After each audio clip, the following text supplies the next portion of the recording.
meno je SUP a z kapely Moja reč. Tento program môže obsahovať vulgarizmy, čiže ak sa im chceš vyhnúť, radšej to vypni.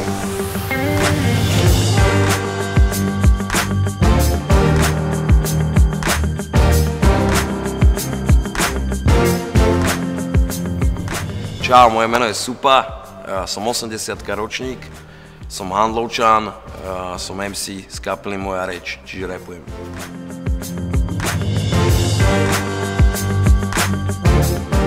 Takže s mojou rečou sme vydali demo, tým sme začali v roku 2004. Tri tapy, Dobrí chlapci, 1, 2, 3, 2 albumy, SM Show a DualShock. Hráme v podstate možno nejakých 70-80 koncertov do roka. Som rád, že som mohol hrať ako predkapela pred Method Manom, Redmanom k milión vecami. Hrali sme pred 50 Centom, hrali sme pred Mobb Deep, hrali sme na veľkých festivaloch sme často hrali pred tou hviezdou, trebárs pred Gameom alebo pred kopu vecí, tak to si cením, že na takéto veľké akcie nás ľudia volajú a že tam môžeme hrať. Čiže nám veria, že to neposereme, alebo čo. Začal som ho vnímať v podstate na MTV, čo ja neviem, nejakých 13-12 rokoch, keď ku nám prišla káblovka. A začal som repovať asi v 19 rokoch, dosť neskoro, a nikdy som nerozmýšľal o tom, že budem repovať, aj keď som bol fanúšik a počúval som spustu inej hudby, ale v tej dobe hip-hop úplne najviac už pár rokov. A s Delikom som sa poznal cez to, že sme obidvaja počúvali nemecký rap, že sme dobre rozumeli po nemecky a stále samozrejme rozumieme. A chodili sme na nejaké koncerty a tak, a nemecká scéna bola vtedy podľa mňa na mega úrovni a preskočila nás a nikdy nedobehneme. A v nejakých tých 19 rokoch asi približne sme sa raz dostali, alebo Delik mi hovoril, že bol som na skúšovni s chalanmi, s našimi kamošmi, oni hrali taký punk, taký hardcore, grindcore, neviem čo si. A že rapoval som chvíľu, bolo to super, bolo to po piči, tak som ďalšíkrát už nemohol chýbať a tak sme si tam rapovali nejaké texty kapiel, čo sme poznali a že sme videli, že dobre. Ako vždycky som sníval, že by som robil hudbu, samozrejme. A boli to také sny, čo má každý asi, ja neviem, niekto chce byť možno herec, ale ja som sa robil hudbu vždy. Môj prvý text si moc nepamätám, ale viem, že to bolo to u Michala a na nejaké inštrumentálky, ktoré sme mali, ktoré boli ako formou skitov na nejakých CDčkách, ktoré sme mali, tak do nich sme si písali nejaké texty a sme to tam rapovali a nahrávali si to asi na kazetu. Bol Magíš, je z CDčka, ktoré sme pustili, sme rapovali a nahrávali sme na kazetu, alebo na diktafón alebo niečo také, ale na kazetu. No a neviem, o čom to bolo, ale asi o takom niečom, že som dobrý a že som sa práve zhúlil, alebo niečo také debilné. Nepamätám si prvý text. Nie. Že dostal som telu do hlavy, keď som bol iba fagantiem a ste mi dali na ňu obväz. Deti sa cítia dobre, keď sa o nich niekto stará, keď im nechýba láska. Dostal som telu, keď som mal fagant, dobrú šupu. Na to si pamätám, boli také prvé, to som mal asi 4 roky. Ťahal som sa vždy za tými staršími, asi mi som sa chcel nejak kamošiť. Mal som sestru, alebo stále mám, respektíve, ktorú zdravím. Tá je o 2 roky mladšia odo mňa a spolu sme žili v Žiari nad Hronom, s mamou aj s otcom. A bol to veľký taký presvetlený beat a pekne nám svietilo slnko, bývali sme asi na 7 hore. Potom sme bývali v Handlovej a tam som mal tiež pár úrazov nejakých takých, že... Aj keď som nikdy nemal nič zlomené, ale trebárs ma raz dojebali, teraz neviem či osy alebo včiely, ale mega celého, behal som slípoch po dvore. Bol som ticho úplne dojebaný z nich na celej hlave, všade. Rodinné zázemie som mal super, naši sa nejak extra nehádali, aj keď hádky prídu vždy. Ale mal som veľmi dobré detstvo a vidím to na veľa mojich kamarátoch a čím ďalej tým, čím si starší, tak to vidíš stále viacej osudov ľudí a vidím, že to samozrejme, že ma to mega ovplyvnilo tým, že naši boli vždycky na seba dobrí, aj boli, alebo aj sú. Tak mal som pekné detstvo, áno. Veľa mojich kamarátov mal pekne skurvené detstvo a fakt pekne skurvených rodičov. Rodičia sú kokoti často. Chlapi sú úplne jebnutí, trebárs, násilní a tak. To u nás nikdy nebolo. Ja som od fotra dostal asi, čo ja viem, 2-krát a to tak iba, že väčšinou mi dal len jednu. Tam ma bolela. Mala nás tlkla, akože v pohode, vieš, keď sme robili bordel, alebo hocičo, tak nás tlkla, vieš, úplne. Tie také klasické hlášky, že reveš, tak tu máš, aby si mal za čo, vieš, tak. Ale to bolo také od mami, čo nič extra, akože v pohode. Necítil som sa bytý absolútne nikdy. Nespravil som úplne nejaké zlé veci, akože mali zo mňa síce rodičia so mnou mali problémy, ale myslím, že to nebolo nič zase také strašné. Akože spravil som, ukradli sme auto, a to som mal už nejakých 15-16 a najebali sme s ním. A nevedel som šoferovať, nemal som vodičák, že takúto pičovinu som spravil. Okrem toho, to auto bolo suseda, ale bolo to v lete a ja som nejak nebýval nikdy doma, lebo som behal po vonku a nevedel som, že otec ho predal susedovi, čo býval nad nami a to auto stalo stále na tom istom mieste. Bol taký starý Warburg, nezamkínal sa, nedal sa zamknúť, štartovalo sa na droty sa štartovalo, čiže ja som proste iba zavolal chalanov, ideme jazdiť po meste, ale už nebolo naše. A 2 dni sme tak jazdili, ale sused si to tiež nevšimol, asi ho v práci vtedy, že to bolo cez deň. A s ním sme najebali potom do takého Mercedesu, že boli na návšteve nejakí Nemci. Najebali sme a zdrhli sme, potom sme si to rozmysleli, vrátili sme sa a išli sme sa priznať. To nám už povedali, že už 5 ľudí napísalo našu ešpezetku. Ale potom sme to s nimi nejak vykecali. Typci mi po nemecky hovorili, že daj mi 500, ja som ho v hlave, že 500 je super, 5 kg, ne. 5 kg naškrabem, ale mysleli samozrejme 500 mariek. A došiel fotra a naháňal ma okolo tých ľudí, proste mama tam, nejaká talianská rodina, mama ho tak tam nejak medzi nami stála a ja som behal dookola, fotra ma naháňal. A musel som si ostriať dready, ty koko, to bola najväčšia potupa, som mal dready a musel som si ich ostriať, to bola hanba, ty koko. Aspoň raz sa cítiť ako MJ, aspoň raz byť rýchly ako MJ, pozerať sa z výšky ako MJ, aspoň raz to zažiť, kým to všetko prejde. Tak ja som nerozmýšľal nikdy nad tým, že by som mal bývať radšej vo veľkom meste, alebo tak, keď som hlavne začal robiť rap. Takže vtedy už bol internet, nie? A počúval som hudbu a bola ľahko prístupná, už v tej dobe sa k nej dalo nie tak ľahko dostať ako teraz, samozrejme vôbec, ale už bola pomerne ľahko prístupná a že v podstate som si vtedy hovoril, že je úplne jedno, odkiaľ som, že môžem počúvať hudbu z celého sveta, takže môžem mať názor na ňu. No a samozrejme všetci zažívame podobné veci, akorát sú v menšom meritku a v menších kulisách. A niečo nám to ale asi dávalo, pretože my tu veľké mesta nemáme a väčšina ľudí sú vlastne z malých miest, dá sa povedať. Čiže možno, že práve kvôli tomu nám začalo rozumieť toľko veľa ľudí zrazu naraz. Čiže výhoda, nevýhoda, robili sme to púdovo a robíme to stále púdovo. Tak s našimi začiatkami to bolo tak, že nemali sme v Handlove žiadneho DJ, ktorého by sme poznali ešte v tej dobe a tým, že sme začali s tými chalanmi, alebo tak, že sme k tomu prišli prvýkrát s tým, že sme začali s tými chalanmi nejak tej skúšovni, tak hneď sa chytili nejakí dvaja.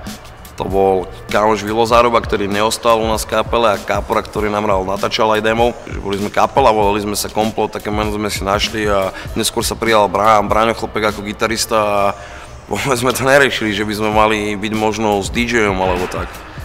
To sa vtedy dialo a bol to taký fun pre nás, že sme to absolútne neriešili. Proste sme boli kapela. Moje také vlastnosti, ktoré ma charakterizujú, sú také, že napríklad mám problém so sústredením, že strašne hoci čo sa udeje, ďalšia vec hneď mi zoberie sústredenie, neviem sa sústrediť veľakrát. Som rád, keď sa niečo deje okolo mňa a rád aj posúvam veci, aby sa diali, čiže keď sa veci hýbu, som lenivý, často, ale zase keď ma niečo baví, tak sa preto viem zapaliť a viem do toho ísť úplne. Kým mi neodpúta zase moju pozornosť niečo iné, veľakrát nerozmýšľam a robím veci, väčšinou. Paradoxne pri textoch, na nimi často rozmýšľam. Často si nechám na to týždeň, dva a jednoducho sa mi to točí v hlave ale inak často konám veľmi neuvážené. Veľakrát sa kvôli týmto veciam dostanem do problému a veľakrát je to ale aj dobré a to, že riešim veci v tej sekunde, keď sa udejú, tak je to veľakrát dobré a veľakrát je to aj... Je to niečo ako keby s kapelou, že teda my keď skúšame s kapelou, tak veľa vecí vznikne tým, že jednoducho prvé slova, prvá melódia do refrénu, ktorá nás napadne, tak je tam najlepšie, čo tam je. Ale každému sa hodí niečo iné, no. Ja som púdový človek a konám často neuvážené. Samozrejme, že ma formovali tí najbližší ľudia, treba veľmi na mňa mala vplyv mamina mama, starka, ktorá sa volala Mária. Ale my všetci sme volali, že Maňula. To bol taký typ ženy, že bola veľmi rázna, nehambila sa použiť aj vulgarizmy, čiže vedela nadávať hocičo. Ale bola veľmi milujúca žena, bola úplne super a vidím veľa črtov na nej. často aj ja robím to, že najskôr poviem, potom rozmýšľam, ale v podstate som človek, ktorý nepraje nikomu nič zlé a tak som bol aj naučený. Bol som naučený, že sa všetky problémy dajú vždycky vyriešiť, že sa nemusíme zabíjať, ale že nie je dobré niekedy zakričať zase. Vzdelanie mám slabé, ja som bol na začiatku žiak, ktorý bol akože dobrý, išlo mi všetko ľahko, pokiaľ som sa nemusel začať doma nejak pripravovať na tie veci. A tam už som na to srál. Zo základnej školy som išiel na strednú, ktorá ma nebavila, ale boli tam nejakí moji kamoši, to je silnoprúdár, elektrikár a tam mám iba výučný list a bolo to 3+2 a v 4. ročníku ku koncu ma vyhodili. Nechodil som do školy, robil som si falošné tieto papiere a raz som to nejak banálne posral vlastne. Tak dlho som chodil s tým krčohom po vodu, že sa jednoducho rozlial a na pičovine. To je ten klasický prípad, že malá kvapka ti vlastne rozleje celý krčok. Čiže mám výučný list iba, veľmi slabé. Necítim sa ako obmedzenec, necítim sa ako človek, ktorý je hlúpy alebo niečo podobné. Mohol som veci robiť inak, ale že by som to moc ľutoval, to určite nie. Tým nechcem dávať nikomu príklad. Učiť sa je dobré, ale môžeš sa učiť aj tým, že jednoducho sleduješ svoj život okolo seba, že čítaš knihy, že sa jednoducho zaujímaš o svet okolo seba. Ovládam ako tak iba slovenský jazyk, ale nemecký viem tak, že rozumiem v podstate všetkému. Samozrejme, keď sa dostanem do nejakých technických výrazov, tak rozumiem slabšie, ale rozprávam po nemecky tak, že sa dohodnem úplne o všetkom a viem sa baviť v podstate ako ovládam ho celkom schopne. A po anglicky rozumiem tak, že si tiež nestratím, dohovorím sa, v podstate rozumiem a tak, nie je to nič extra. Nemčinu som sa učil na strednej škole, ale naučil som sa už viac menej ako prišla káblovka alebo televízia ku nám, boli tam nemecké kanály, boli tam komiksy ako Spider-Man, kopu iných. Tie som sledoval, lebo tie kanály slovenské boli totálna sračka, nie? A tie nemecké boli zaujímavé. Tie som pozerával, často aj filmy a naučil som sa to z toho. Moja mama mala kedysi muža Nemca, takže som sa aj pýtal na nejaké slova a proste ako malé decko je veľmi vnímavé a naučil som sa po nemecky tak, že som vlastne na základnej sa učil francúzštinu, ale po nemecky som už vedel celkom dobre a na strednej francúzština nebola, kde som bol, tak som išiel na nemčinu a som si to nejak doťukol. Ale počúval som veľa nemeckého rapu a stále som sa tiež strašne veľa naučil. Medzi také ťažké skúsenosti určite beriem to, že bývalej priateľke zomrela mama, to bolo veľmi ťažké, zomrela na rakovinu. Rezným pís týmto pádom. Môj otec mal ľahkú porážku, možno pol roka potom. A to tiež nebolo príjemné. Mne sa tú noc snívalo, že ja aj moja celá rodina, teda my všetci, ja, mám 2 sestry, otec, mama stojíme v jednej miestnosti a sme holí a bojíme sa. Na to som sa strhol zo sna a potom som zaspal a už ma mi zavolala sestra, že otcovi je zlé, neviem čo. A mal to ľahké, ako hovorím, že v pohode, ale nie je to dobrý zážitok, keď otca vezieš niekam a celé a ťa to rozhodí samozrejme, rozmýšľaš nad veľa vecami, takže toto boli bez debaty také najťažšie chvíle, ktoré som zažil. Neviem, či môžeš také veci cítiť, alebo že môžeš cítiť, že niečo prichádza, ale v podstate prečo nie, verím v také určité nadvedomie, ktoré tu je a mohli by sme z neho čerpať ako z netu, keby sme toho schopní, ono to asi ku nám nejakým spôsobom prichádza. Len to, že sa často stane, že či už dôležité vynálezy ľudstva alebo hociaké nápady od múzy, väčšinou to napadne v približne stejnej dobe viacej ľudí po planete, v nejakom úseku časovom krátkom. Tak už len z toho si myslím, že to o niečom vypovedá, že to tu niekde pláva a my to môžeme stiahnuť nejak k sebe, keď sme pre to otvorení. Vylezem tam hore a strhnem ho od základov, love miniem s tebou, idem k tebe dole s panákom. Naša reč je na svete už 1000 ročia, tak nie som schopný pomenovať, čo ti vidím v očiach. Veľmi šťastný, často bývam veľmi šťastný, keď som sa teraz na novo zalúbil trebárs, alebo keď som sa prvýkrát zalúbil do svojej bývalej priateľky. To sú pekné chvíle a vtedy si napumpovaný energiou, všetko je krásne a všetko je super. Takže takéto veci beriem viacej si ich vážim ako trebárs nejaké úspechy s kapelou alebo také, čo som samozrejme za to tiež veľmi rád. ale toto je pre mňa také krajšie. Viacej si to viem vychutnať, skôr také stavy. Keď si napíšem text, keď si napíšem dobrý text, tak mi to spraví celý deň. Že možno sa ti na hovno, ale keď napíšem dobrý text, tak som znova na koni, znova žiarím a je to paráda. To sú veľmi pekné chvíle. Že keď sa mi darí v niečom, čo mám rád, čo rád robím. Trebárs aj to, keď ku mne prídu ľudia a povedia mi, pár show sa mi stalo párkrát, že mi niekto povedal, že kámo, kvôli tebe som si to nehodil, alebo takéto, to je strašne silné, máš gusacinu na ruke a povie si, že wow, je to paráda, je to super, lebo nikto nechce robiť veci iba pre seba. Samozrejme, že ja tú hudbu robím pre seba, je to nejaký spôsob môjho ventilu alebo niečoho takého, hľadaš ako keby svoje vnútorné ja. Vďaka práve tomuto nejak sa tak sám hľadaš a je to taká cesta zaujímavá. Keď vidíš, že tí ľudia ťa podržia, že sú to tvoji ľudia, že pre teba vedia veľa spraviť, že ťa majú radi. To je asi najviac. Mne sa najviac páči to, že vieme pri sebe držať, či to je tvoja láska, alebo sú to tvoji priatelia, čo je tiež nejaký druh lásky, alebo jak by som to povedal. Gej! Trebárs peniaze sú mega dôležité a keď ich máš určité množstvo, že sa nemusíš byť s existenčnými problémami, ale vieš byť šťastný aj bez nich a je to úplne trápna kokotina, ale tie najkrajšie veci sú fakt, že zadarmo. Čítam, nepovedal by som o sebe, že čítam veľa. Vlastne som dosť blázon do Kinga a od neho som prečítal všetko, čo tu bolo. Takisto aj s Bukovským som to mal podobne. Som mladý, tak som mal strašne nad Castaneda, to sme u nás čítali. Príde mi do rúk aj niečo iné. Len sa mi stalo, že v Prievidzi niekto vyhodil celý smetiak kníh. Jednoducho asi niekto si kúpil byt od niekoho, prerábal to, ostali tam nejaké zariadenia a tie knihy vyšmaril všetky do koša. Tak mám nejakých 3 Hemingwayov, mám všelijaké knižky, asi som si ich zobral iba nejakých 12 a ono som píčoval, že to som nahádzať celé auto. A sú hlavne po slovensky, čo som veľmi rád, lebo čo sa týka zásoby alebo takých vecí, tak je pre mňa vlastne dobre čítať po slovensky.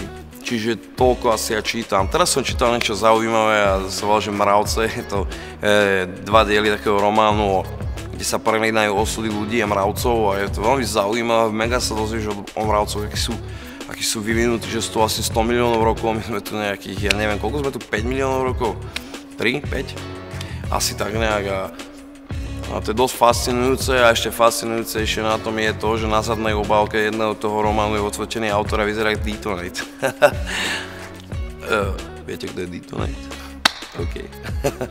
Zdravím ho. Ja osobne mám veľmi rád Maxa Herreho, čo je nemecký rapper, ale je zároveň hudobník a vydal trebárs aj folkový album. To veľa cením a kopu iných nemeckých rapperov mám rád, ale tento človek je pre mňa komplexný a vie naozaj dať tvrdú vec a zároveň zahladenú, vie spraviť super love songy, má názor na veľa vecí a podľa mňa dobrý. Z komerčných vecí, čo mám rád, tak som mal rád vždy Jay-Zho, trebárs Eminema. Mal som veľmi rád, stále mám veľmi rád Redmana, lebo je to úplná držka a jeho prejav je úplne po piči, čo som rád. Za poslednú dobu som veľa počúval, teraz Toma Waitsa, do toho som sa zbláznil, je úplne super podľa mňa. A teraz nové tváre, ktoré sú, tak je celkom fajn. Crow napríklad. Napríklad toto, ja ich mám veľa, ale... Som ako David Carradine, nemyslím mŕtvy, myslím z mesta do mesta, rozdávam punchliny. Čakáme, kým domácim ukážeme svoje skills, miestni čahovia v tom lietajú ľahký a konfety. Ja nejak silne nesledujem konflikty trebárs svetové, alebo tak. Ale všetko, čo vidím a všetko, čo vnímam, tak si v podstate hovorím už veľa rokov, že ľudia sme sa nejak extra nezmenili a že mier je pre nás strašná nuda a potrebujeme, nech sa niečo deje. A samozrejme, že sme úplne strašní kokoti všetci. Pretože máme úplne na háku, že ľudia zomierajú. Sice sa nejak povyšujeme na tie zvieratá, ale sme jak tie ovečky, ktoré idú na porážku a si to neuvedomujú a my si to neuvedomujeme takisto. Väčšným sledovaním konfliktov, ktoré sa dejú, tak sme ostali k tomu už úplne taký, až máme takú obranu a jednoducho už to s nami nič extra nerobí. Neustále zomierajú ľudia, neustále sa kilujeme hore-dole a sme úplne blázni. Pritom sa deje toľko pekných vecí a toľkokrát sú ľudia k sebe dobrí A to sa v správach nedáva. Dávajú sa len tie sračky, kto koho zajebal, kto koho zrazil, kto koho prešiel a podobne.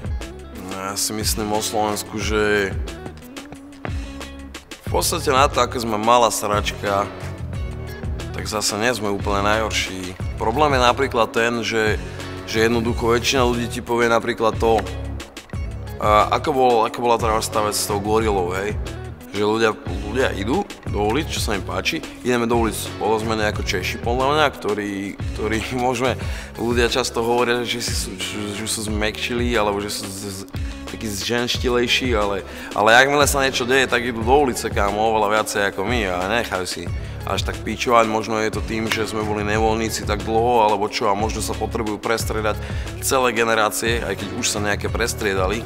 Ale problém je asi ten, že my potom aj tak povieme všetci, keby som bol ja v tej politike, tak spravím to isté, najprv si pekne nahrabem a potom uvidím, a to je píčovina, lebo keď nezačneme sami u seba, tak sa to nikdy nezmení a potom môžeme nadávať, že nás oni ojebávajú, ale jakmile jedným dýchom každý druhý človek dodá, že on by robil to isté, tak je to píčovina zase, lebo my sme vlastne skorumpovaní všetci, tam za to, že mi Janči spraví elektriku na dome, tak ja zase Jančiho zvýhodním možno na úkor Fera, ktorý by možno mu patrilo to miesto skorej.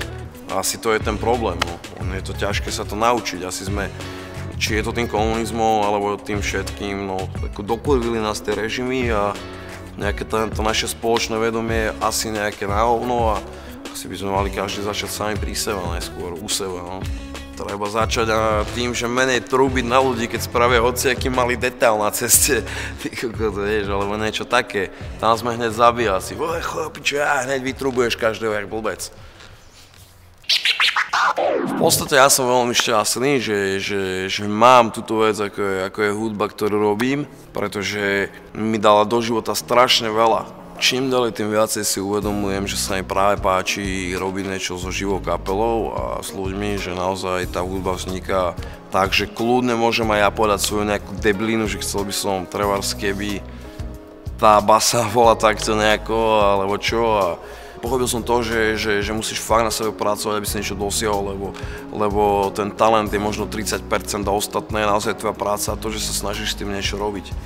Je to najkrajšia vec, keď sa ti podarí spraviť niečo dobré, či už napísať dobrý text, takisto ako chalani, ktorí robia beaty, keď sa im podarí spraviť hudbu, tak je deň úplne zachránený, je to krásny deň a budem sa ju snažiť robiť tak dlho, ako budem vládať. Zase som mega vďačný a neviem čomu, možno aj sebe a možno neviem tej energii, ktorá mi nejak nasmerovala tie kroky, že som ju mohol robiť a že ju môžem robiť. To je pre mňa veľmi dôležité a maximálne ma to naplňa radosťou. Nie je nič, čo by ti jednoducho prinieslo lepší pocit, ako to, keď sa ti niečo podarí v hudbe, niečo pekné, že spravíš pre mňa.